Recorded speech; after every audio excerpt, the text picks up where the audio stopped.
Oi, tudo bem com vocês? Eu sou a Kátia do canal Sobrevivendo na Ilha. Estamos aqui no final da ilha hoje, numa build, e eu vou pedir para o nosso ilustre convidado aqui do vídeo se apresentar para vocês, para contar um pouco da nossa história, e vocês vão amar. Boa tarde, meu nome é José Artigas Leão Raminja.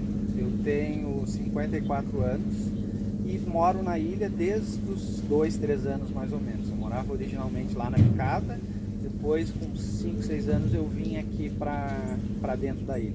Desde então moro aqui. Em 78 viemos aqui para uma build, morar aqui numa build, e eu fiquei namorando na ilha até 2005. Mais ou menos. Em 2005 eu separei da minha primeira esposa, que era também moradora da ilha, nós dois éramos moradores da ilha.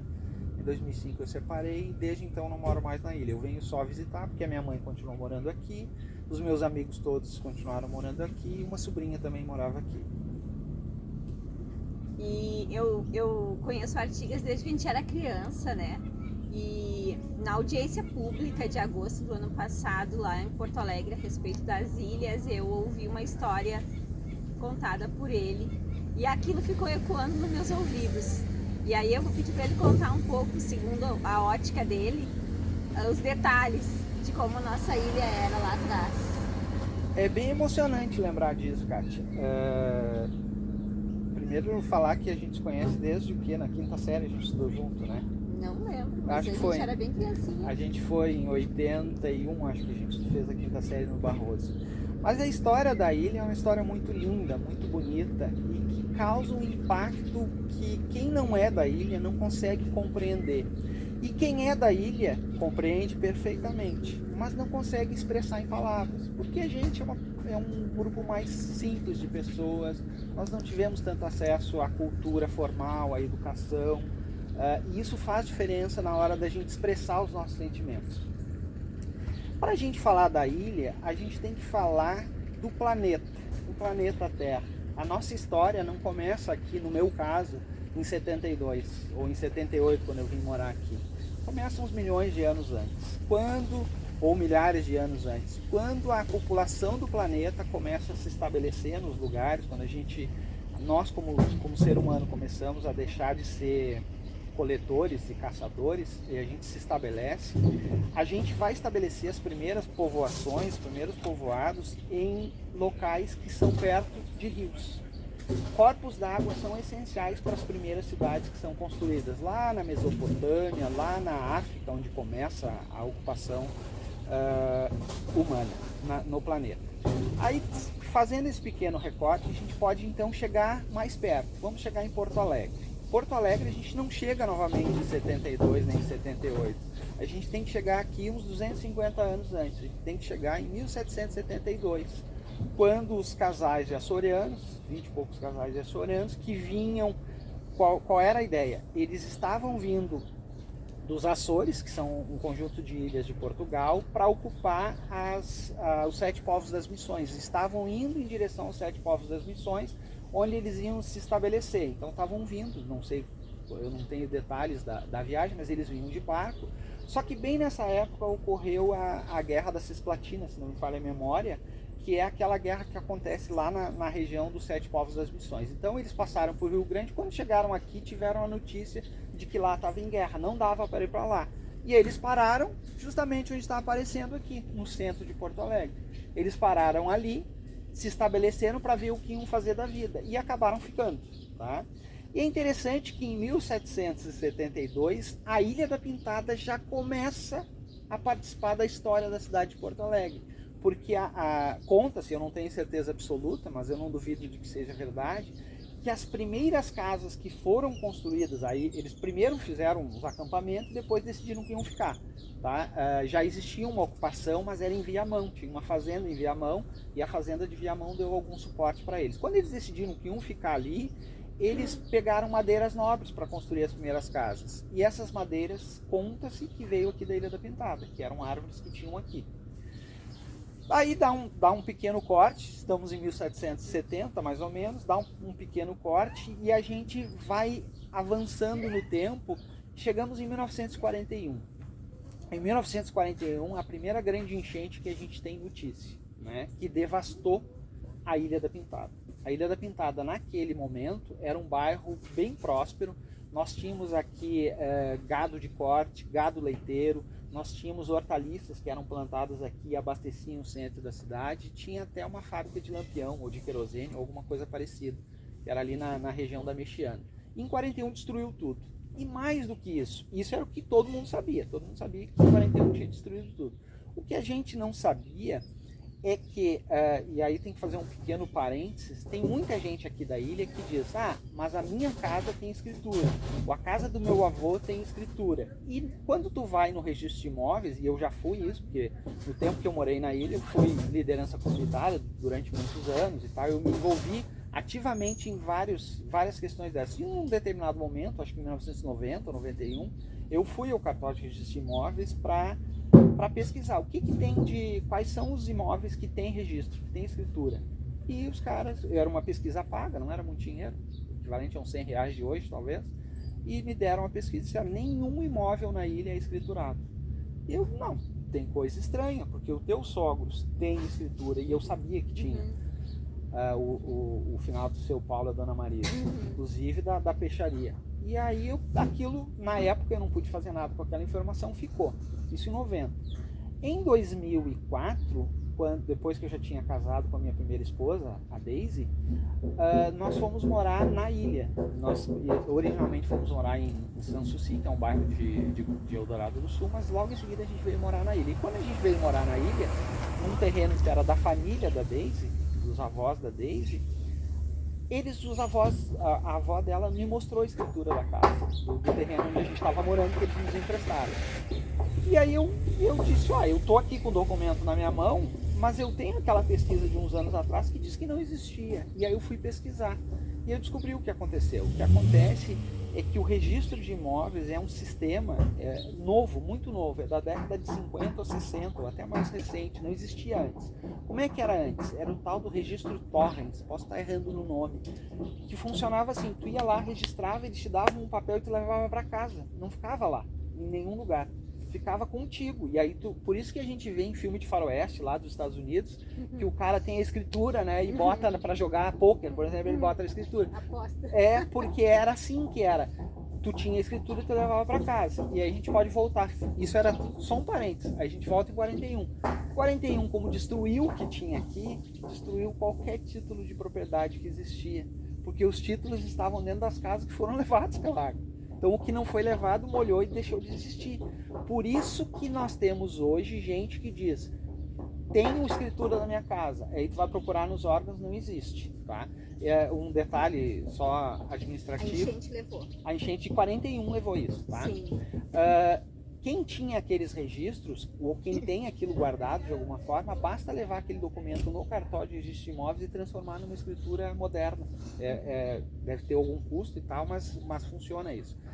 E é por isso que tem muita gente que diz que tem escritura e tu vai ver, tu não acha escritura. A escritura existe, tá? Só que talvez não exista fisicamente mais por conta disso. Mas isso era só digressão. O que interessa é a história da ilha. Isso não era história, nem começou a história ainda. Mas são dados importantes. Né? São dados importantes. Sim. Que quem vê o vídeo que é da ilha vai identificar essas questões. Sim. A grande característica da ilha, que eu falei lá no comecinho, que as pessoas não conseguem expressar, mas sentem isso, é porque a ilha ela é dividida, ela tem uma divisão geográfica muito forte, que é a rádio. A Rádio Guaíba, os transmissores da Rádio Guaíba, e para quem não é aqui da ilha, a Rádio Guaíba é a maior rádio do estado do Rio Grande do Sul, era a Rádio Guaíba. Inclusive tem uma história sobre o golpe de 64 e a campanha da legalidade de 61, que envolve a ilha. Eu acho que é um videozinho à parte, mas é muito interessante essa história. Depois a gente vai querer ouvir isso. Já ouvi várias histórias sobre isso. Essa tem que ser um videozinho mais curto, de uns 10 minutos só, daí acho que tem que ser separado. Eu posso fazer depois para vocês. O que acontece é que a rádio divide a ilha em dois pedaços. A parte de cima, que a gente chama, que aqui é o equivalente ao norte, digamos assim, é a parte mais rica da Ilha da Pintada. E a parte de baixo é a parte mais pobre. O que é cima e o que é embaixo? O que é em cima e o que é embaixo? É o rio. O rio corre de cima para baixo. Então, a parte da ilha que fica na parte de cima do rio, a gente chama de cima. E a parte que fica embaixo, na parte que corre mais para baixo, a gente chama de baixo. E era mais pobre naturalmente. Por que que isso acontece? Tem uma explicação, inclusive. Não é do nada que isso acontece.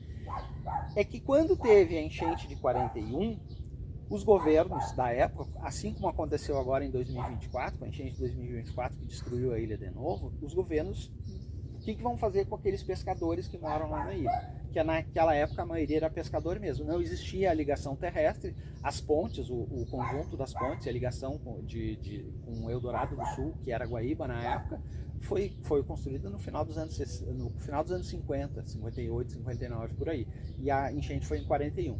Eles decidiram o seguinte: olha, não dá para ficar aqui. Vamos botar esse povo num outro lugar que fique na beira do rio, que seja mais alto. Que lugar é esse? O bairro Sanssouci, na época em Guaíba.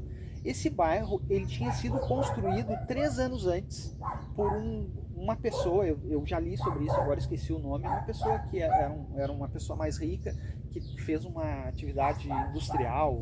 Ele tinha uma coisa grande que fez lá e construiu o bairro, que não existia, o bairro Sanssouci, uns 3 anos antes.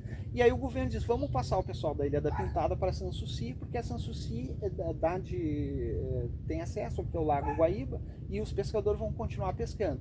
A Sanssouci era mais ou menos 2 metros mais alto do que a Ilha da Pintada. Tá? Por isso que as pessoas foram para lá. Até, inclusive, a maioria depois acabou voltando para a ilha porque não se adaptou lá, gostava mais da ilha. E aí uma parte foi para lá e segue a vida. Aí o que acontece? É que as coisas vão tudo se interligando. Eu estou contando uma história aqui para morador, de gente que talvez não conheça. Não estou contando essa história tanto quanto eu contei lá na audiência, porque na audiência eu estava contando para quem era de fora. Agora eu estou contando para quem é de dentro. Que é histórias da nossa vida, dos nossos pais, dos nossos avós, que a gente conhece um fragmento aqui. A nossa raiz, né? E ao longo do tempo eu consegui juntar essas partezinhas. Então, a ilha sempre teve uma atividade política muito forte. Coisas que a ilha sempre teve, em profusão. Atividade política, originalmente era o Vargas, de um lado, e depois os militares do outro, que era o PDS, a Arena primeiro, depois PDS. E no tempo mais recente, os partidos mais modernos. Então, sempre teve gente ligada com a política, sempre teve cantor de boa qualidade em várias gerações. As últimas gerações é que não apareceram isso. Inclusive, recentemente faleceu o senhor Odilon, que tocava violão lá na igreja. Ele é uma das expressões, não é o único, uma das expressões. Mas de violeiro, né? Isso, mas nós temos o Marco Lima, que é atualmente o nosso cantor mais prestigiado. O Luciano, nós temos um monte. Sempre teve, então, gente da política, cantor, a gente da música, não só cantor, tinha gente que tocava. E uma outra coisa que sempre teve, jogador de futebol de excelente qualidade. Nós sempre tínhamos... nós sempre tivemos isso. Cantor, jogador de futebol e gente da política. Sempre teve, em todas as gerações teve isso. Agora, nos últimos tempos, que a ilha mudou e que não está tendo tanto que nem tinha antes. Por que eu falei da política? Porque em 1953, a cidade de Porto Alegre, o estado do Rio Grande do Sul tinha um problema, que era como é que a gente manda produtos da capital para o exterior, ou como é que a gente recebe produtos do exterior para a capital. Esses produtos vinham basicamente pelo Porto de Rio Grande. E de Rio Grande a Porto Alegre, a única ligação que tinha eram balsas que ligavam os bairros da Alegria, acho, com a Tristeza, a travessia de balsa. E isso não estava dando conta, porque em 1953 já estava ficando grande. E aí os governos, federal e estadual, disseram: olha, está na hora da gente construir uma ligação, a gente tem que se ligar com o sul do estado. E aí foram feitos 3 projetos na época. Um projeto de uma ponte que saía direto de Guaíba para Porto Alegre, um outro projeto e o projeto que existe, que são as pontes. E eles decidiram fazer então o conjunto das 4 pontes e no processo aterraram um arroio que separava o pessoal da picada do resto de Eldorado tinha um arroio ali, o Arroio Santa Luzia, eu acho. Santa Isabel. Isso, Santa Isabel, que o talude da BR fechou isso. Então, em 53, eles tiveram essa ideia e em 56 começou a construção, que terminou em 59. Tá, e por que eu estou contando disso? O que eu estou contando tem a ver com a ilha da Dentada. Pode ter certeza que tem a ver. E por que eu falei da ocupação política? Na época nós tínhamos o pessoal do seu João Barão, aí é um pessoal mais antigo, eu não conheço outras pessoas, provavelmente tinham outras pessoas que eu não me lembro os nomes, não conheço os nomes, mas tinha o pessoal do seu João Barão, que ainda é pessoas que a gente ainda conhece, pessoas da minha idade, da Cátia, ainda conhece. Os mais novos nem sabem quem é, ele já é falecido. E o seu João Barão, ele tinha muita ligação com o governo Vargas. Então, para construir o complexo das 4 pontes e os taludes, que os taludes da BR eles foram elevados 6 metros acima do nível normal da rua.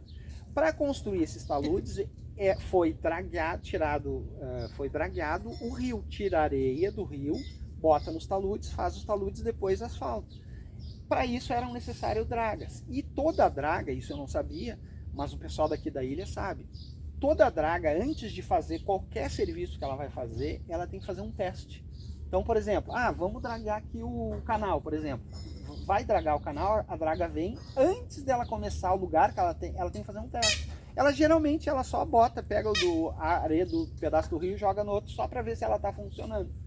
E aí o pessoal das ilhas, que trabalhava no DEPREC é um departamento aqui, tinha muito funcionário da ilha, tinha o pessoal que trabalhava no DEPREC, tinha o pessoal que estava ligado com o governo. Eles disseram, vamos fazer esse teste lá na ilha.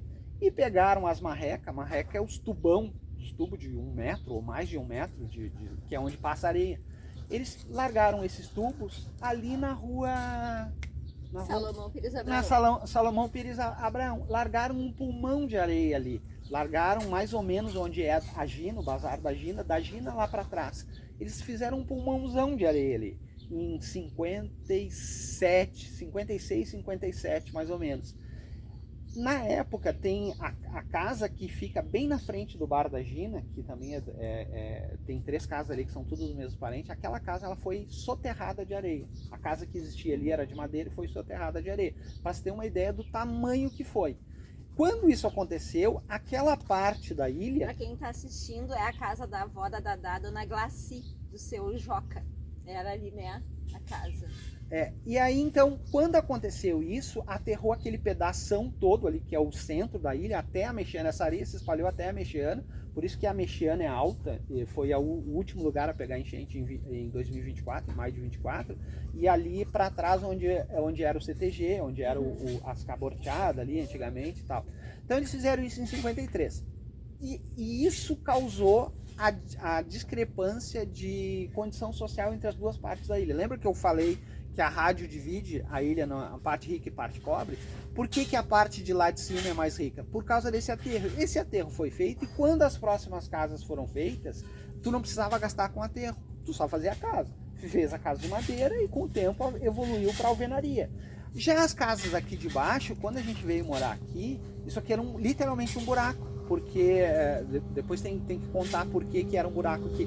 Mas era literalmente um buraco. Então, para te construir, é muito baixo. Para te construir, tu tinha que botar 3, 4, 5 caçambas de areia. E isso era o valor de metade da casa, de uma casa de madeira, tá?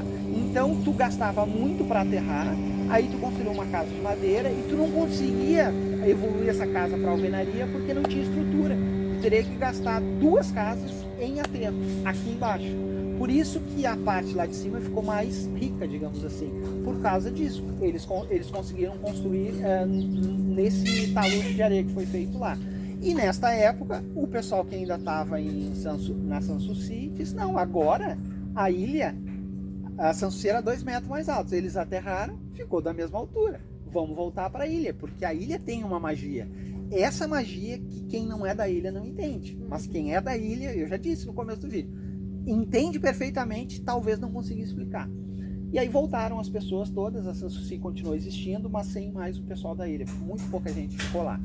Então, nós chegamos à construção, o aterramento lá. Aí eu posso falar de mim, do que eu conheço, né? Porque tudo isso é antes de eu existir. 50 e poucos eu nem estava pensando em existir. Em 72 eu vim morar lá na Picada, na casa do seu Adão e a dona Regina. Nós alugávamos uma casa deles, era a casa deles, eles dividiam a casa com guarda-roupas. Os guarda-roupas da minha avó, era minha avó que alugava, ficavam os guarda-roupas nossos. Como é o nome da avó? A avó Ivone. A avó Ivone. Já é falecido. Então os guarda-roupas ficavam metade pro nosso lado, metade pro lado deles, e a gente morava num pedaço da casa. Era muito... Agora eu vou falar da minha infância, né? A primeira infância, quando a gente tinha uns 3, 4 anos. A dona Regina era muito desbocada, ela falava muito palavrão, era o normal dela, ela falava com... não era ofensivo, porque era dela isso. E aí eu era muito pequenininho, tinha uns 2, 3 anos, eles tinham um armazém. E disse que a dona Regina me chamava, vem cá, alemãozinho, meu apelido sempre foi alemão, né? Vem cá, alemãozinho, senta aqui no colo da tia. E pegava um monte de doce dos baleiros, fala isso, fala aquilo, me ensinando palavrão, fala esse, fala aquele. E eu não falava nenhum, porque eu não tinha o hábito, né? Não gostava. Até que ela desistia, me dava as balas e me mandava embora, né?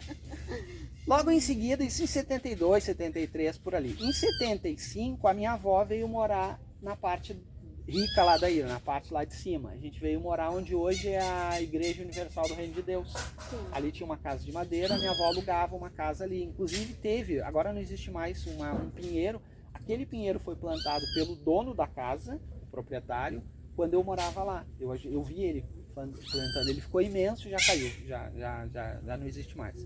Então a gente veio morar ali e alguns anos depois a minha avó então construiu uma casa na frente do castelinho, do lado da peixaria, né? Do lado da Dona Pina, né? Tinha a peixaria, a Dona Pina, a minha avó foi a próxima casa. Morou ali muitos anos. E nessa mesma época, minha mãe, então, finalmente, em 78, veio morar aqui embaixo. Quando a gente veio morar aqui embaixo, a ilha, para quem é de fora, tem 2 ruas principais. A Nossa Senhora da Boa Viagem na beira do rio e a Presidente Vargas. E as casas são no meio das 2 ruas e um pouquinho do banhado ali na outra margem da Presidente Vargas. Quando a gente veio morar aqui, não existia a Presidente Vargas desse lado, da rádio até uma build. Não é que ela era de terra, ela não existia, era mato, era banhado, era os fundos das casas das pessoas. Então a gente veio morar justamente nesse banhado, a entrada da casa era pela casa da Dona Teresa, que tinha a terreira, aqui pertinho, e a gente, para entrar na nossa casa, tinha que entrar pela casa da Dona Teresa, e passar pela terreira e depois chegava na nossa casa. No verão, por terra, e no inverno por água, tinha uns pontilhãozinhos. A gente botava umas tábuas e caminhava por cima, exatamente.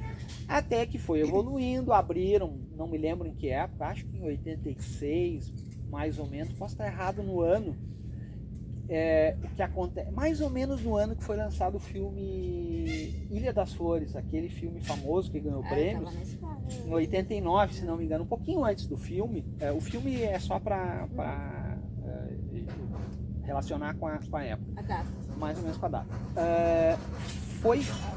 Não, agora eu lembrei a data certa. 83, né? Eu sabia que tinha uma relação. Em 83 aconteceu um fato, que lembra as pontes? Sim. 4 pontes, né? Eles resolveram que estava pouco, aquelas pontes não estavam dando... eles tinham um projeto de duplicar toda a BR-116, desde Porto Alegre até Rio Grande. E para isso precisaria duplicar as pontes. Então o processo de duplicação de Rio Grande para Porto Alegre começou com as pontes. Então em 83 eles decidiram duplicar as pontes. Quando eles duplicaram as pontes, aconteceu um fenômeno muito interessante que envolve a Ilha da Pintada e as outras ilhas, que foi a explosão demográfica de todas as ilhas. Tá? Nós tínhamos na época ocupação na Ilha da Pintada, que era a mais antiga. Lá na Ilha Grande tinha ocupação, mas a Ilha das Flores e a Ilha do Pavão quase ninguém morava. Tinha algumas poucas mansões na Ilha das Flores, mas o grosso das pessoas pobres da Ilha das Flores não existia. E na Ilha do Pavão também não. Com a construção das pontes, vieram muitos trabalhadores para fazer as pontes. Por que eu sei dos pulmões de areia de 50? Porque eu vi em 83. Eu já tinha 12 anos na época e eu vi. Eles fizeram a mesma coisa. Eles fizeram as dragas, um pulmãozão de areia, fizeram um morrão de areia, vinham as máquinas, pegavam para fazer os taludes da nova parte da ponte, né, da nova BR ali. Então eu vi acontecer. Como veio muito trabalhador para construir aquilo, os trabalhadores viram que dava para morar ali, não tinha ninguém ocupando, então começaram a ocupar a Ilha das Flores. Naquele tempo, havia algumas casas lá atrás dos eucaliptos, que agora não existe mais, derrubaram os eucaliptos. Sim. Lá tinha algumas casinhas ali, e só, não tinha mais nada. E depois na beira aqui do Jacuí tinha algumas casas, não tinha mais nada. Aí, e tinha uma casa bem na frente do posto Teixeirinha. Por que eu sei dessa casa? Porque a irmã Marinice, que foi nossa professora, ela ajudava, ela era uma irmã mesmo, uma freira, ela ajudava essa família que morava bem na frente do posto Teixeirinha, e era a única casa que tinha naquele lado ali. Mas com esses trabalhadores, eles descobriram, começaram a vir ocupação para a Ilha das Flores, para a Ilha do Pavão, e aumentar a ocupação da Ilha Grande, que já existia. A Ilha Grande também tinha uma ocupação baseada em pescadores, originalmente. Nessa época já não era mais tanto, e aí começou a ocupar o lado sul da ilha, que então não era ocupado. Quando isso aconteceu, essa explosão demográfica foi tipo assim, construíram uma casa, outra casa, quando veio tinha um monte de casa. Na época, eu posso estar enganado com o político, mas se não me engano era o Ivo Schmidt, finado Ivo Schmidt, ele percebeu, ele e o grupo político, lembra que eu falei que sempre teve gente com influência política? Eles perceberam que isso estava acontecendo nas outras ilhas e disseram: o próximo a ser ocupado é a Ilha da Pintada. Vai vir um montão de gente para cá. Então o que nós vamos fazer? Vamos nós ocupar. E aí o Ivo, então, ele já tinha sido aberto a Presidente Vargas. Lembra que eu falei que não existia o braço da Presidente Vargas aqui? Ele já tinha sido aberto a Presidente Vargas da rádio até uma build, ou ele começou nessa época a abrir a rua.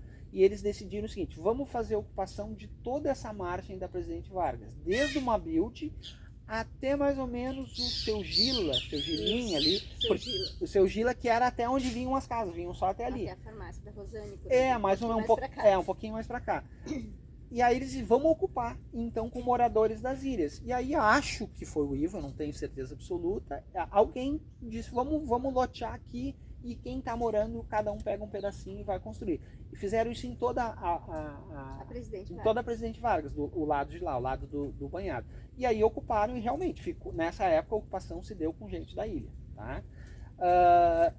Então nós estamos em 83, em 92 começaram os asfaltamentos, e aí começa um período muito ligado, um período de ouro da Ilha da Pintada, muito ligado ao orçamento participativo, que é mais ou menos de 91, 92 e vai até a eleição do Fogaça como prefeito, que daí mudou a dinâmica do orçamento. Nessa época, então, no período do PT, o PT teve 4 gestões frente à prefeitura, se asfaltaram todas as ruas da Ilha da Pintada. Tá? No ano de 92? Não, de 92 para cá. 92 foi asfaltado a Presidente Vargas, foi a primeira. E dali para frente foram asfaltando, a cada ano asfaltava uma rua nova. A única rua que não foi asfaltada foi a Nossa Senhora da Boa Viagem, tá? E o problema do asfaltamento da Boa Viagem é o problema da enchente de 2024, as casas de bombas.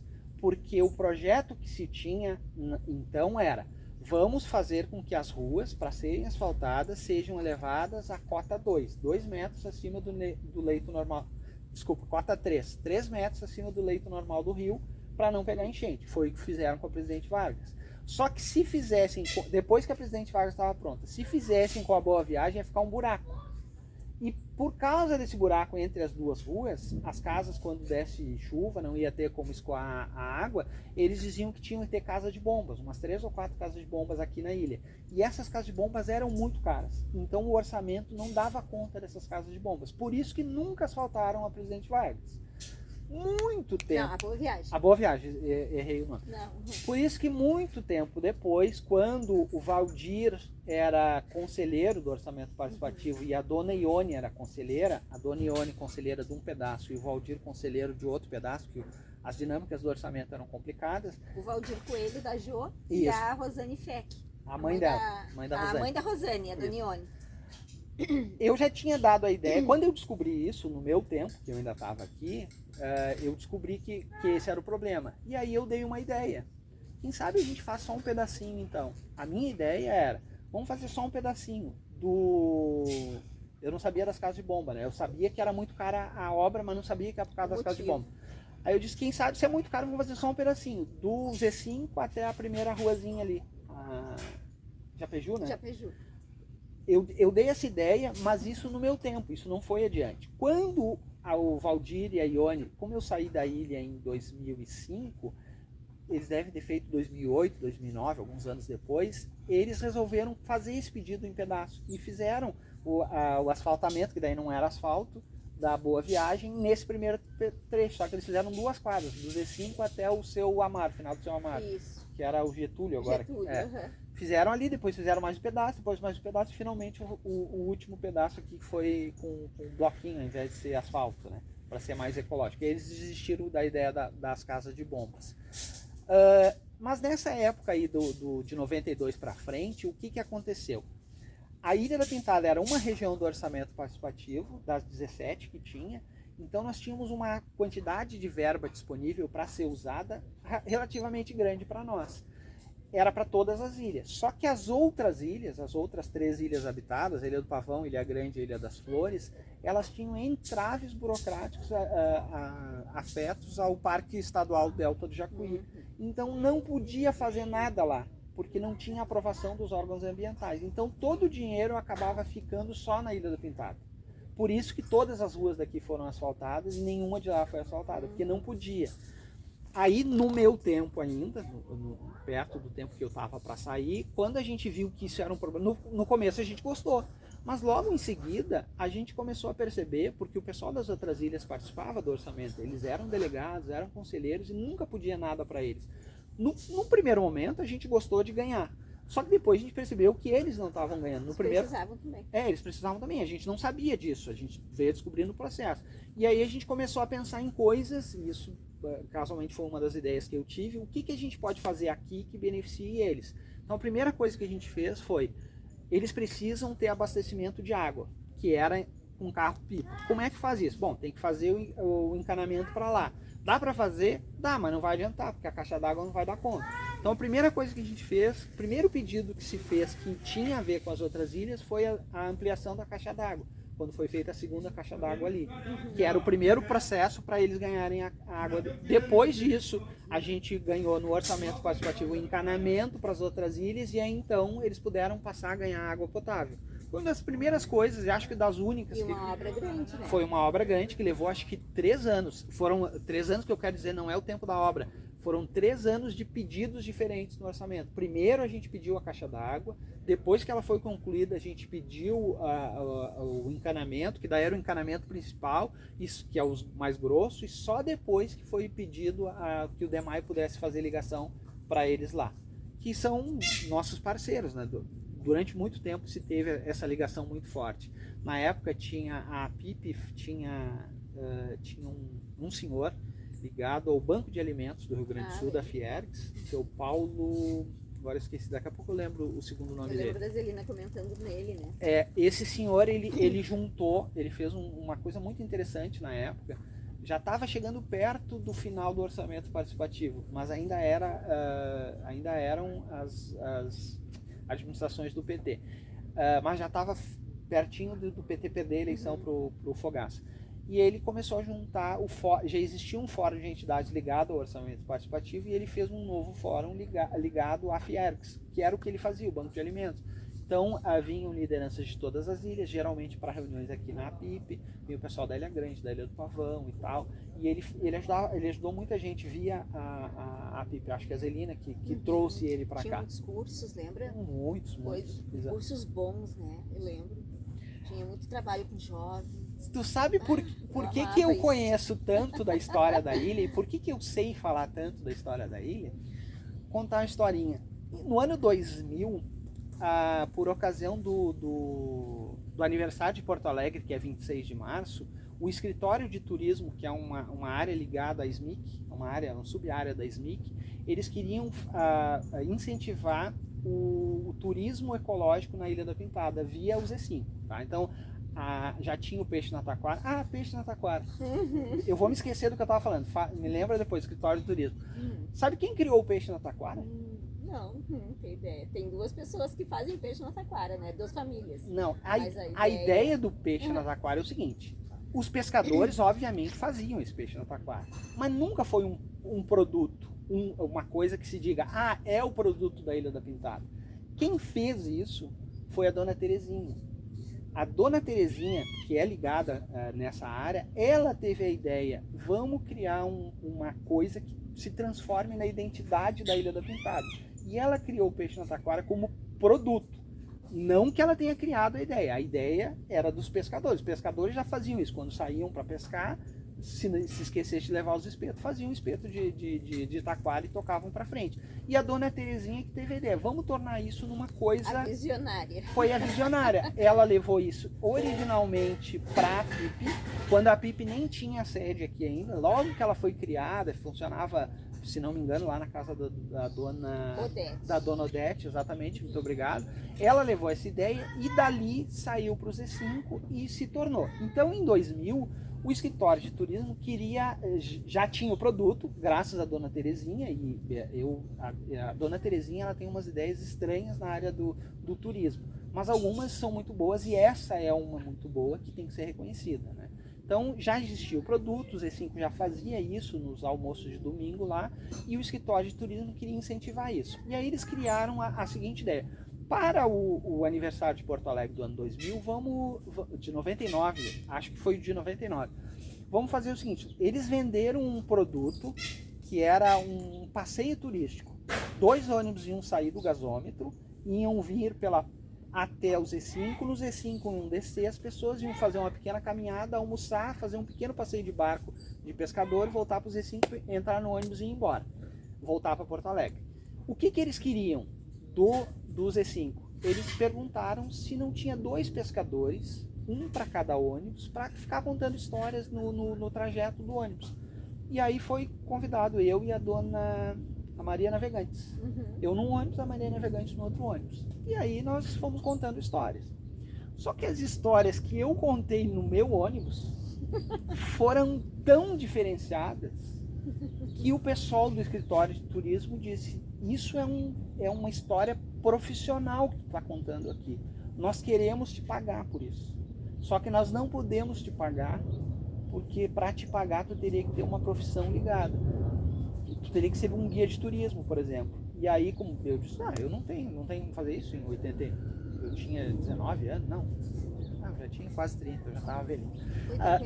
89 eu tinha 29 anos. Não, em 99. Estava com 29. Aí eles resolveram criar um curso de guia de turismo com a Unisca, em parceria com a Unisca, a Universidade de Santa Cruz, em Porto Alegre, especificamente para os moradores das ilhas. Claro que eles aceitaram inscrições de outras pessoas também. Então eu fiz esse curso, aqui da ilha fez eu e a Tati, filha do Tatinha. Sim. Tati. E o outro menino que eu esqueci, era meu amigo de infância, eu esqueci o nome dele agora. Nós éramos os 3 que estávamos fazendo esse curso. Em paralelo eles fizeram um outro guia, que é o guia de guias locais, para as pessoas que não tinham pelo menos o ensino médio completo. E aí era só da Ilha da Pintada, foi feito na ilha, e aí formaram uma galera, acho que umas 15 pessoas foram formadas. Então desde então eu sou formado guia de turismo pela Embratur. Tem até hoje o meu cadastro ativo. Por essa experiência. E logo em seguida, no ano 2000, eu virei funcionário público e nunca mais agi, nunca mais fiz esse tipo de coisa. Mas aí tem muita informação, né? Eu tenho a informação não por causa do curso. O curso me ensinou a como falar dessa informação. Sim. A informação eu tenho por ser morador daqui. Então eu estava falando o que mesmo? Eu já voltei. Isso, era o escritório de turismo. A ideia da paixão que os moradores têm por aqui, ela vai... para quem vem de fora e olha essa vista que está aparecendo aqui no nosso fundo, pensa, vocês gostam daqui porque estão na beira do rio, e estão com essa vista maravilhosa. É isso que atrai vocês. E eu, durante muitos anos da minha vida, achei que era isso que me atraía. Eu sempre achei que era isso que atraía os moradores. E agora, com a enchente de 2024 e o que aconteceu depois da enchente, principalmente os processos do compra assistida, em que as pessoas estão ganhando casas em outros lugares e tal, eu percebi uma verdade que talvez nem todo mundo tenha percebido ainda. Nunca foi o rio, nem a vista, nem os passarinhos, os peixes, sempre foi os moradores. A gente sempre gostou e adorou isso aqui por causa dos nossos vizinhos, porque são vizinhos, é diferente do resto da cidade de Porto Alegre. Nós somos uma cidade do interior em que todo mundo se conhece, uma cidade que tem uns 4.000 habitantes, só a Ilha da Pintada, mais ou menos uns 4.000 habitantes, em que todo mundo se conhece, mas não é só se conhece. A gente se conhece, conhece os pais, os avós, sabe quem estudou, sabe as falcatruas que fez, com quem namorou, com quem deixou de namorar, quem trai quem. A gente sabe tudo da vida de todo mundo. E não com malícia. A gente é como se nós fôssemos uma grande família de 4.000 pessoas, em que a gente fosse todo primo uns dos outros. E na Ilha da Pintada tem um monte de gente que é primo mesmo. Tem famílias gigantescas, com 30, 40, 50 primos. Mas os outros 4.000 também se consideram primos uns dos outros. É esta a grande magia. E é isso que está se acabando agora. Que não é por uma má razão, é por uma boa razão. O compra assistida que está permitindo que as pessoas que não tinham condições de sair da ilha possam sair, estão se alocando em outros lugares. E isso está destruindo a parte principal da Ilha da Pintada. Vai ficar essa vista. E eu quero dizer uma coisa muito triste, que é... Eu sou um estudioso, não da ilha, de tudo que eu vejo. Eu tenho uma memória muito boa, sempre tive. Então, tudo que eu vou vendo aqui e ali, eu absorvo como informação. Uma coisa muito triste que eu tenho para deixar registrado é que daqui a 10, 15 anos, as casas que hoje estão sendo desocupadas pelo compra assistida vão estar ocupadas. Posso estar enganado, Deus queira que eu morda a minha língua. Estarão ocupadas por mansões. Porque é isso que uma prefeitura ou outra, a atual não, porque não vai dar tempo, né, o prefeito atual, mas uma prefeitura ou outra vai acabar privatizando, vendendo esses terrenos, porque esses terrenos das pessoas que estão saindo pelo compra assistida estão todos sendo doados para a prefeitura. A prefeitura vai ficar dona de tudo que as pessoas estão saindo. E a tendência é que no futuro a prefeitura faça que nem está fazendo agora, que é privatizar o DEMAI e tudo mais. Com o tempo eles vão privatizar. Então, onde hoje tu sabe que mora o José, que mora a Maria, daqui a 20, 30 anos tu vai ter uma mansão aqui. Deus queira que não seja isso, mas é o que eu tô vendo. E vocês vão assistir aí nos próximos dias, que eu vou contar um sonho que eu tive antes de falar com o Artigas. Agora eu tô falando aqui ao vivo com ele, e ele tá falando isso. Mas essa semana eu tive um sonho, e aí eu vou contar num videozinho à parte o sonho que eu tive. Um condomínio aqui na ilha. Daí vocês vão ouvir aí os detalhes, mas aí continua o artigo. Não, mas é isso, né? A grande magia está se terminando, né? Uma informação para as pessoas que não conhecem: existe uma ação civil pública tramitando desde 2008. Ela foi impetrada em 2008 pelo Ministério Público Ambiental contra a Prefeitura e Governo do Estado. Os dois réus nessa ação civil pública são Prefeitura de Porto Alegre e Governo do Estado do Rio Grande do Sul. O que tem nessa ação? O que pedia essa ação? Na época, o Parque Estadual Delta do Jacuí recém tinha sido transformado em APA, Área de Proteção Ambiental, que é uma área um pouco com menos restrições em que pode ter moradores. Grosso modo é mais ou menos isso, tá? Tem mais detalhes. E aí o que acontece? Na época foi dado o primeiro juiz dessa ação, lá em 2008, deu uma liminar. O que estava pedindo? Que o governo do estado e a prefeitura fizessem o plano de manejo da área de proteção ambiental Delta do Jacuí, da APA Delta do Jacuí. E deu uma decisão lá, estabeleceu uma multa de R$10.000 diárias enquanto não fosse anexado no processo o plano de manejo, 2008. Esse plano de manejo foi feito pelo governo do estado em 2014. E foi anexado ao processo em 2024. Essa multa, não é mais, né? Do processo. Sim. É 2008, da 14. 16 anos. 16 anos, obrigado. 16 anos de uma multa diária de R$10.000. Porque essa multa ela só se encerra não quando ele foi feito, quando ele foi anexado no processo, em 2024. Dá mais ou menos uns 80 milhões essa multa.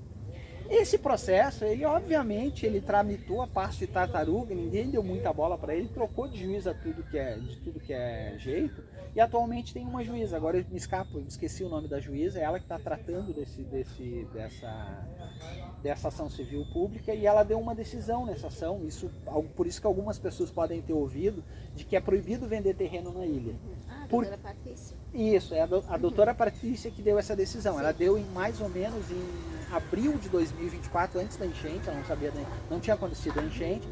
por causa dessa ação que está tramitando da APA lá. Ela deu uma decisão que ninguém, obviamente, seguiu, porque ela, junto com essa decisão que ela deu de ninguém vender terreno, ela disse que a prefeitura deveria fixar placas aqui dando essa informação. Que eu saiba, não tem essas placas, nunca teve. Não foram colocadas nenhuma. Nunca foram colocadas.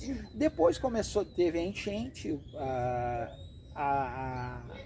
essa ação civil pública se reunia a cada 6 meses, mais ou menos em abril e mais ou menos em novembro. Estava assim desde 2023 se reunindo. Aí teve a enchente, eles anteciparam a de novembro, a que estava marcado para novembro de 2024, eles anteciparam para junho, aí tomaram algumas decisões. Uma das decisões foi a audiência, as audiências públicas. Em agosto e depois manuais no final do ano.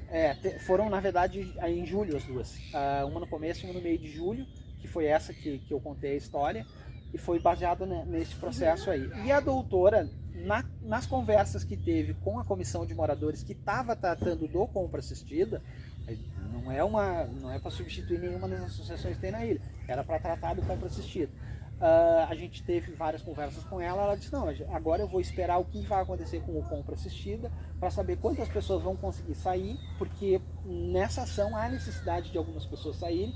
Então vamos aproveitar que algumas pessoas vão sair naturalmente pelo compra assistida, e com as que ficarem a gente então vai ver o que fazer com elas. A ideia original que ela tinha era de que as poucas pessoas que iam ficar na parte do Mabuild, porque a ideia que se tinha é que muita gente ia sair, ia ficar pouca gente aqui, e muita gente ia ficar lá em cima. Então ia ficar pouca gente aqui, a ideia, e alguns buracos lá em cima. A ideia da juíza, primeira ideia assim, ela pensando alto, ela disse pegar essas pessoas que vão ficar numa build e botar nos buracos que vão ficar lá em cima para readequar. No fim não vai dar para fazer isso, porque é muito mais gente que vai ficar e muito menos gente que vai sair de lá.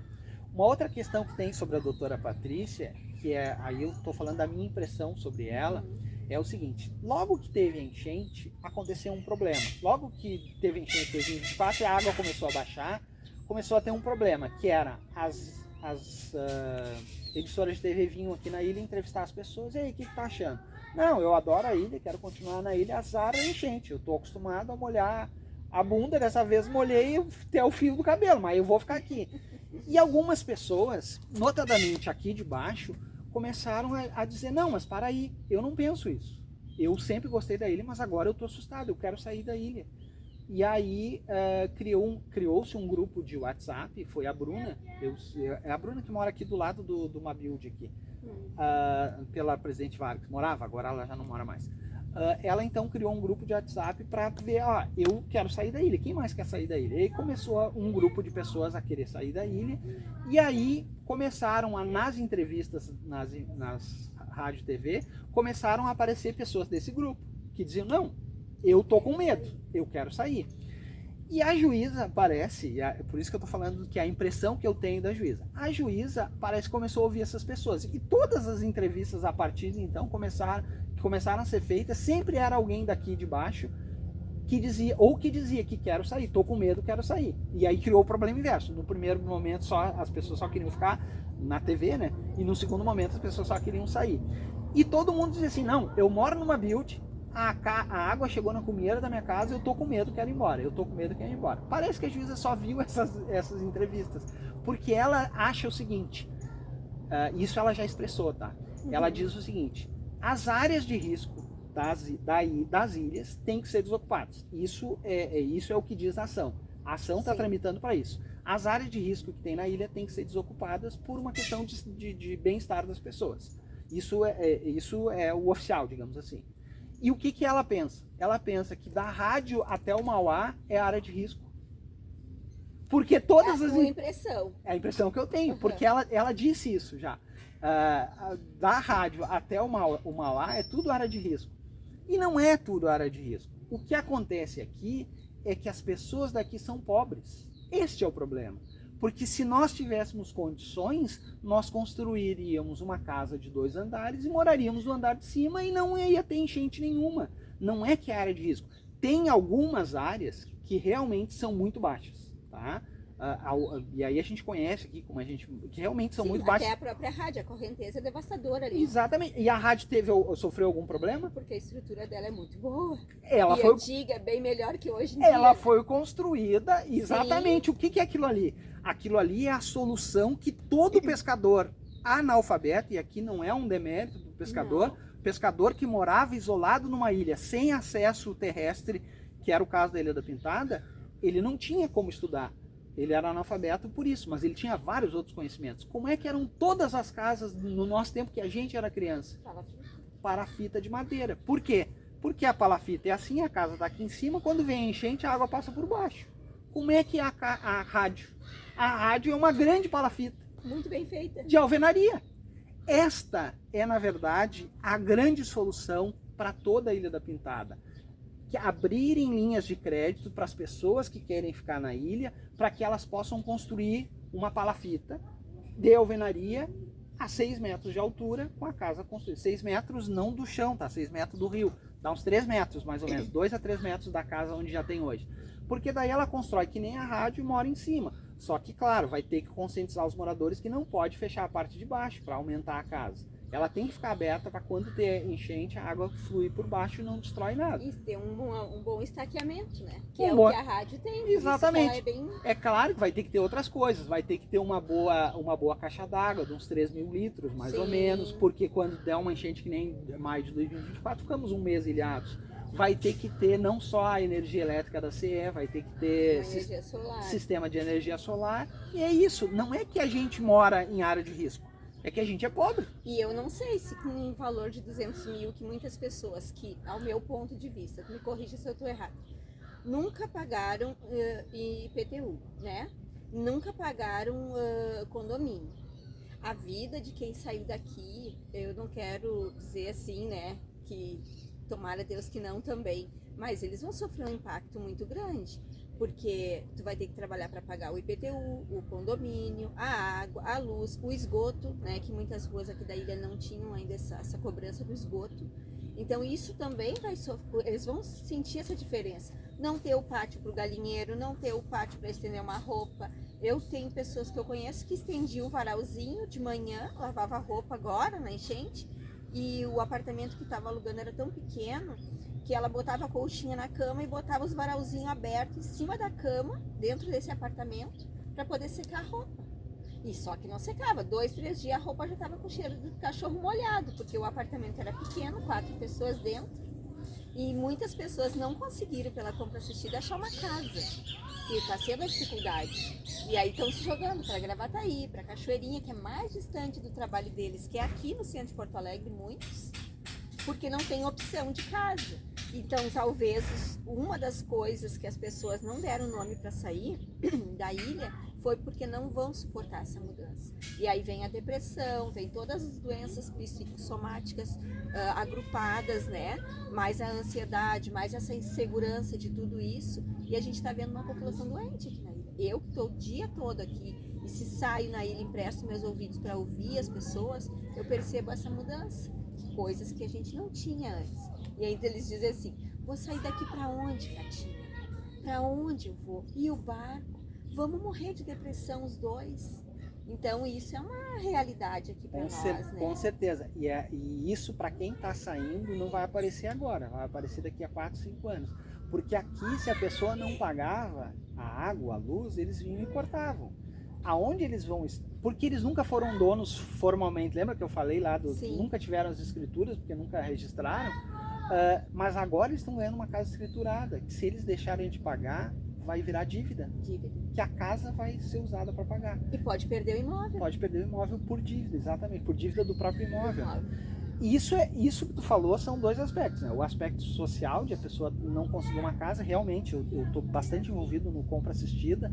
Casa em Porto Alegre não tem. As que só tem apartamento. As casas que existem são na periferia e não são escrituradas, não podem participar do compra assistido. Então não tem casa disponível em Porto Alegre. Tu não consegue casa, é muito raro. O que tem são aqueles sobradinhos que tem um micro pátiozinho na frente, um sobradinho de 2 quartos. Isso é o que tem na praia, por exemplo, na região de Tramandaí, Cidreira, Pinhal, que tem muita gente indo para lá. é o que tem em Cachoeirinha, é o que tem em Gravataí, disponível.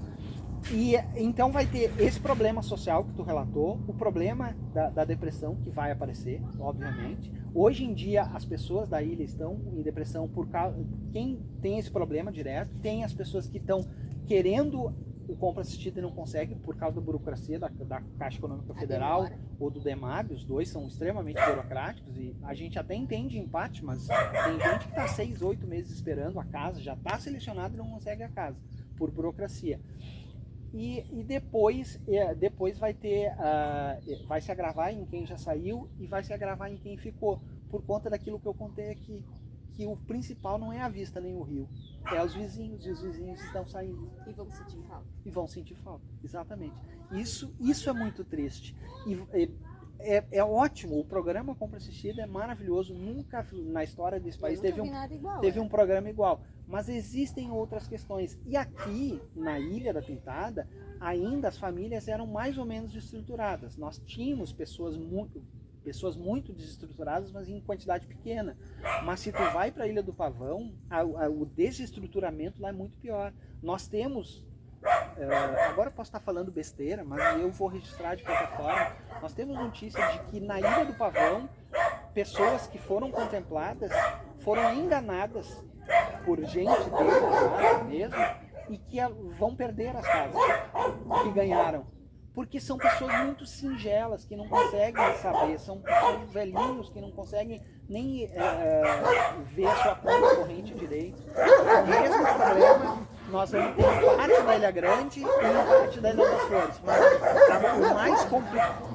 o mais complicado mesmo é a Ilha do Pavão. Voltamos então? Sim, depois da briga dos cachorros. Essa é a parte boa, os cachorros, até os cachorros nos conhecem aqui. E a nossa produção estava falando aqui em off para nós que um outro problema que tem é da segurança, né?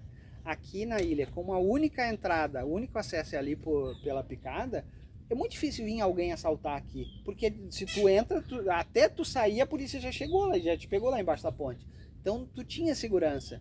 Como o Dedé estava nos falando, tu sai na rua, tu conhece as pessoas, tu cumprimenta, tu dá um oi, tu chama, vem aqui, faz... Nos criamos brincando na rua, né? E aonde tu vai, tu não conhece as pessoas, e tu tem medo de sair, né? Porque tu pode ser assaltado, literalmente, tu vai para lugares que não as pessoas não têm esse hábito que nós temos de sair. Isso é muito ruim, muito, muito, muito ruim. Aqui na ilha a gente tem essa questão de um cuidar da casa do outro, e uma das coisas que tu contou lá na audiência... Uma vez, há muito tempo atrás, eu não sei se é isso que tu vai falar, a minha mãe foi para Rio Grande, que era nosso hábito ir nas férias, né? Então, geralmente passava uma semana, um mês lá, porque nossos parentes são todos de Rio Grande. Uma vez a gente saiu e deixou a porta aberta. Não é que não é que ela ficou sem a chave, ela ficou aberta, assim. Ficou quase um mês aberta. Claro, tô falando isso, deve ter sido em 84, 85. Ficou um tanto assim aberto, ninguém mexeu. Hoje Um mês em Rio Grande, a casa aberta na ilha. A casa aberta aqui, ninguém mexeu. Hoje já não daria mais para fazer. Hoje a ilha já está diferente, já não está naquele nível que estava. Antes da enchente, digamos assim, já não dava para fazer isso. Mas para ver o nível, né? E aqui, assim, ó, tu tinha uma coisa, tava com o bebê, tu tinha que fazer alguma coisa, vizinho, pode ficar com o bebê para mim? Deixa aqui. Não é? Verdade. 3 crianças, pode, deixa aqui. Mas a história que tu contou lá foi de entrar na casa sem precisar bater, o portão estava aberto. Isso sim, como eu disse, a ilha tem a divisão, né, entre da rádio a parte mais pobre e da rádio a parte mais rica lá. Na parte mais pobre, que é onde eu sempre morei, nós tínhamos essa liberdade. Claro, não todos com todo mundo, mas tu tinha alguns vizinhos que tu tinha tanta afeição pelos vizinhos que tu não só ia visitar, tu entrava na casa, e tu não só entrava na casa sem bater, tu entrava na casa, ia até a cozinha, botava a chaleira no fogo, fazia café para ti e para o dono da casa. E não era uma ou duas, não era uma casa que acontecia isso. No nosso caso, aqui no caso da minha mãe, Verdade. Era o seu Mito e a Maria do Carmo, queridos. Era a Dona Santa do seu Abílio, que a gente tinha essa liberdade, A Dona Teresa não conta, porque a Dona Teresa, como era mãe de santo de todo mundo fazia isso na casa dela. Sim, ela era mãe de todo mundo. Nós tínhamos, eu particularmente tinha liberdade com a Dona Maria do Miro aqui, que eu não era tanta liberdade, mas ela morava bem na frente da nossa casa. Tinha muitas famílias que tinha essa liberdade, né?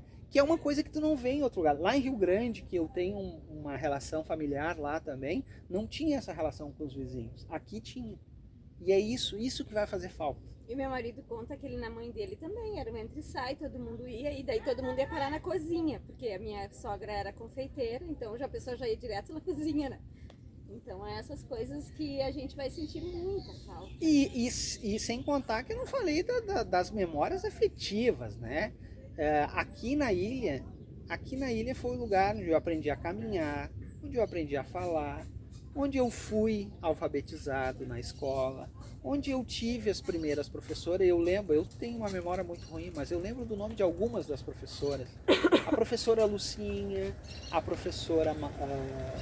agora eu me esqueci. A professora Ana, a professora Rosângela, que eu estava esquecendo.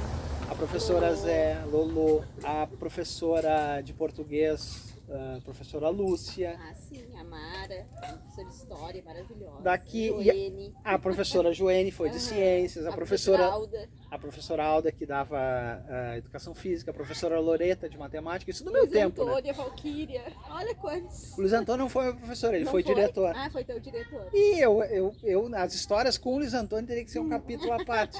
Quando ele era diretor, eu era o pior aluno da escola. Ah, imagina. Eu discutia com ele, na época a gente fazia fila para subir a rampa do colégio lá, tanto na entrada quanto na entrada do recreio.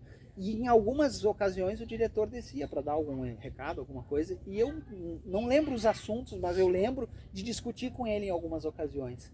E eu não lembro, obviamente, o que eu fazia, eu tinha 10, 11 anos na época, mas eu era uma peste. Eu me lembro claramente de pelo menos 2 vezes ele encerrar a discussão mandando as turmas subirem. Não, sobe as turmas, né?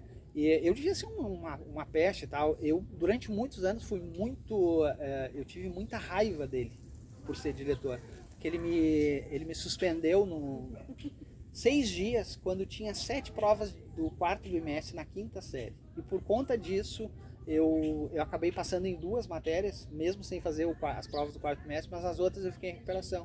Mas a minha mãe, muito dedo destroncado, achou que eu tinha sido expulso, não deixou fazer a recuperação. Eu perdi o ano. Depois, no ano seguinte, ela não deixou eu estudar pelo mesmo motivo, então eu fiquei com muita raiva do diretor por causa disso. Inclusive porque a razão dele ter feito isso não estava certa. Mas com o tempo, o passar dos anos e tal, e a aura da Ilha da Pintada, a gente virou grandes amigos. Né? Jogávamos canastra junto, o irmão dele, o Ivo e tal, tinha a turma. Sim, eu esqueci Exatamente, esqueci completamente aqueles perrengues. Mas eu tava falando, aqui eu fui alfabetizado, aqui eu dei meu primeiro beijo, aqui eu casei pela primeira vez, aqui eu briguei pela primeira vez. Tudo da minha vida foi feito aqui, né? Até que eu eventualmente saí. E é essa a grande magia, assim. Até hoje, tu vê, faz 20 anos que eu não moro na ilha. E mesmo assim, eu chego, quando venho aqui para visitar minha mãe ou para visitar alguém, e eu ainda tenho as mesmas amizades. As pessoas que eu encontro se lembram de mim de 20, 30 anos atrás. As pessoas que são muito idosas hoje me tratam como a criança que eu era de 5, 6 anos. Com amor e carinho, né? O avô do Dedé, como é que era o nome do teu avô, Dedé? O Seu Domingos, quando ele tinha a vendinha bem ali na esquina, na frente do Z5, eu tinha uns 5, 6 anos, e ele gostava muito de mim, porque eu ia na venda para comprar as coisas e ia perguntando, quanto é que é, Seu Domingos, quanto é que é? E aí no final, ia comprar, sei lá, o pão, cigarro, qualquer pouquinha coisa assim, e no final eu dizia, Seu Domingos, deu tanto, deu R$16, tá aqui 20, o senhor tem que dar R$4,50 de troco. Porque tu sabe fazer conta. Eu sabia fazer conta. Só que o destaque é que eu era muito novinho quando eu fazia isso. Ele ficava encantado com isso. E é essas coisas que tem, assim. Eu me lembro de a gente brincar de correr, brincar de pegar, de bicicleta. Tá terminando o ano. Não, tá. Eu tava vendo se a gente tava ainda no ar. Essas coisas são coisas assim que não tem ninguém que pague isso. E assim, isso eu tô falando de mim, mas tu pode, quem tá ouvindo, pode colocar as próprias histórias, que todo mundo tem esse tipo de história, em maior ou menor grau. E daí vai ter outra história também, que é quando alguém posta alguma coisa sobre o Almirante Barroso, que daí tem chuvas de comentários, assim. Porque nós não precisamos sair daqui para estudar fora, em outro lugar. A gente estudou aqui, então nossos amigos também da escola eram daqui. E aí vai ter 1000 histórias de cada um que passou tantos anos ali no colégio, depois, antes de nós ainda tinha o ginásio. Não, eu não peguei, né? Foi uma geração anterior à nossa, mas aí tinha o ginásio. Que A gente teve aula lá na enchente, né? enchente de 83. Como o Barroso foi ocupado por famílias desabrigadas, quando a gente voltou para as aulas, a gente teve que ter aula lá no ginásio. Não funcionava mais ginásio, mas ele foi aberto para a gente ter aulas lá até eles desocuparem o Barroso. E aí vai ter vídeo contando quem eram as famílias que estavam abrigadas lá no Barroso, porque elas eram lá daquela ilha lá, ó, elas eram lá da Conga. Coisa, né? Sobre o rio aqui no verão, a gente sai para nadar, a gente atravessa o rio a nado, a gente e quem tem família de pescador que sai para pescar com o pai, com o avô, fica 2, 3 dias acampado. São coisas assim, com o tempo eu acabei estudando, eu acabei me formando em Direito depois de velho. Eu me formei quando eu estava com 45 anos, quando eu me formei em Direito, porque eu não conseguia estudar quando eu era mais novo. E às vezes eu vejo alguns dos meus amigos que dizem, mas é que tu é muito estudado e tal, e eu sou semi-alfabetizado. A pessoa não fala isso, mas é isso que ela quer dizer. E eu fico, e algumas vezes eu tive a oportunidade de dizer, não, são saberes diferentes. Eu tenho um saber acadêmico disso, da área de... Eu tenho algumas formações, eu falei aqui que eu sou guia de turismo, eu sou formado em Direito, sou só bacharel, não sou advogado, porque eu nunca fiz a carteira da OAB. A atividade que eu tenho, eu sou funcionário público, eu não posso ter a carteira da OAB. E eu também sou marinheiro formado pela Marinha de Guerra, mas da Marinha Mercante. Eu tenho a carteira marítima. Isso eu lembro de ti. Fardado. E aí eu falo, mas são saberes diferentes, porque aqui, se eu quiser pescar, eu não sei nada de pescaria, mas eu conheço quem é pescador. Eu posso ir ali falar com o Parafuso, que é meu amigo de infância, e perguntar para ele, Parafuso, qual é a lua que eu tenho que pescar? Eu não sei qual é a lua, o Parafuso sabe, porque é isso que ele faz no dia a dia. Então, as pessoas têm saberes diferentes. Agora, nós não temos mais, como a gente tinha antigamente, as benzedeiras. Porque no nosso tempo hoje todo mundo tem carro aqui, até é uma dificuldade de passar porque os carros estão todos estacionados. Mas no nosso tempo tinha 3 ou 4 pessoas que tinham um carro aqui. E eram pessoas quase todas solidárias. Tu tinha uma mulher grávida que dizia, entrei em trabalho de parto, o cara acordava às 3 da manhã, pegava o carro e levava. Não interessava quem era. Era muito comum isso. Então, nós tínhamos muito benzedeiras, porque era muito difícil ir na cidade. Não tinha tanta farmácia. Hoje tem uma farmácia em cada esquina. No nosso tempo era menos farmácia. Isso aí, eles botam uma São João na tua casa. Exatamente. Então, nós tínhamos muito benzedeiras.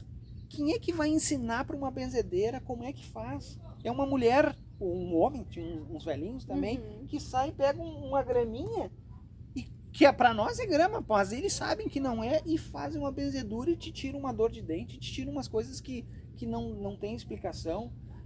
Isso é xarope, elas faziam xarope de banana do mato com açúcar queimado, com uma erva tal, outra erva tal, e te curava uma pneumonia.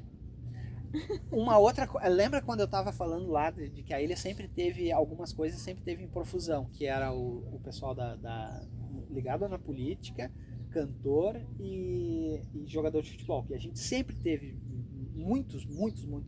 Tem uma outra característica da ilha que eu acabei não falando, que era daquele pedaço lá, que é o seguinte: a ilha sempre construiu o que queria, o que precisava ela ia lá e construía.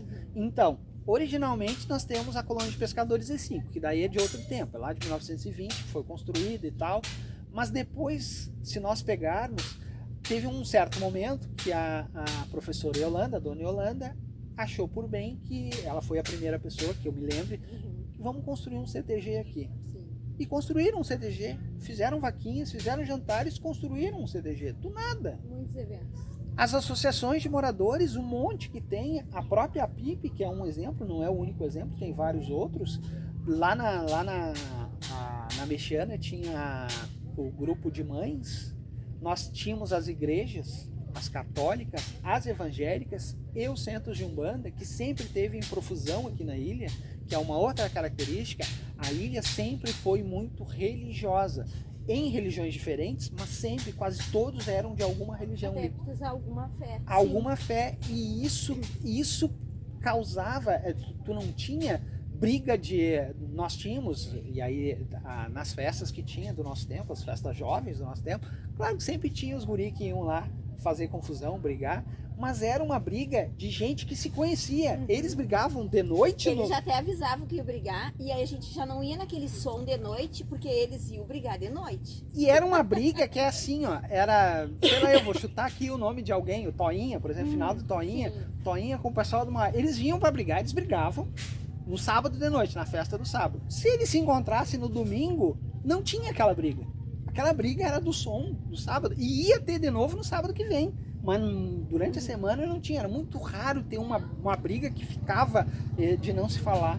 E é dessa magia que tem aqui. E aí os caras construíram o clube de futebol, o maior, que funcionou por muitos anos. Um clube de várzea como referência da cidade de Porto Alegre. Nossa, quando começou o orçamento participativo, as pessoas começaram a se organizar, não só aqui como nas outras ilhas. Os que tentaram ser cantores, e o Marco Lima é um dos exemplos, não é o único. Os grupos de pagode, as escolas de samba que se formaram, não formaram uma escola, formaram duas de começo. Formaram uma e logo em seguida já tinha duas. Agora, mais antes das enchentes, estava tendo os blocos do carnaval, que é uma escola de samba menor. E dessa magia de construir as gincanas da família do... As gincanas eram algo surreal, meu Deus, aquilo, né? As gincanas maravilhosas. Toda a ilha. As festas do peixe que o seu Paulo Leal fazia. Quem fazia era a igreja, mas o seu Paulo Leal... Como era o nome da festa do peixe? Era festa do peixe mesmo? O nome? Não, tinha um outro nome. Festival... Rodízio de peixe. Rodízio de peixe. O seu Paulo Leal, final do Paulo Leal, ele tinha banca de peixe, então ele entendia tudo de peixe. Ele fazia uma coisa maravilhosa. Fez durante muitos anos aqui na ilha. Muitas mãos, muitas mulheres maravilhosas na cozinha. Tinha um montão de gente. E agora, depois da enchente, nós tivemos as cozinhas comunitárias. Que se formaram quase que espontaneamente, ajudando. E nós sempre tivemos isso. Isso é uma coisa que não tem não tem aonde a gente possa construir isso de novo. É verdade. Isso vai se perder. Nós somos a última geração que viu isso acontecer. E é por isso que tinha que registrar, porque tu tem a Mimi, né? Eu tenho a minha Duda, a minha Ju, que já são moças, mas a gente precisa resgatar essas histórias. E vai ficar um convite para vocês entrarem em contato comigo, assim como Artigas, assim como agora nos próximos vídeos vocês vão ver outras pessoas contando histórias da ilha, inclusive a Dona Caco. É o próximo vídeo que vai entrar, já gravei com ela. E ela tem muitas histórias para contar da ilha. E aí então vai ficar o convite para vocês estarem contando. Depois eu vou gravar com Artigas a história da Rádio Guaíba. Ele tem histórias para contar daqui também do estaleiro Build, que é essas casas lindas aqui que a gente passa. E eu venho com essas casinhas de uma Build para vocês. Espero que vocês tenham gostado. Quero agradecer o Artigas, que veio lá de Porto Alegre pra cá. Quase que eu vinha nada. Pra contar e deixar registrado, né? Que é importante. E daqui pra frente, se tu vai te mudar da ilha ou se tu vai permanecer aqui, tu tem histórias pra contar, me procura que a gente vai bater um papo assim aqui na beira do rio e deixar essa história aí pra nossas futuras gerações. Um beijo no coração de vocês, muito obrigada, Artigas. Eu que agradeço. Muito obrigado pela oportunidade de dizer. Eu nunca pensei que eu ia ficar velho o suficiente para contar a história. Agora eu já tô velho e já tô contando história. E a Catinha tá registrando. Ai, gente, obrigada aí.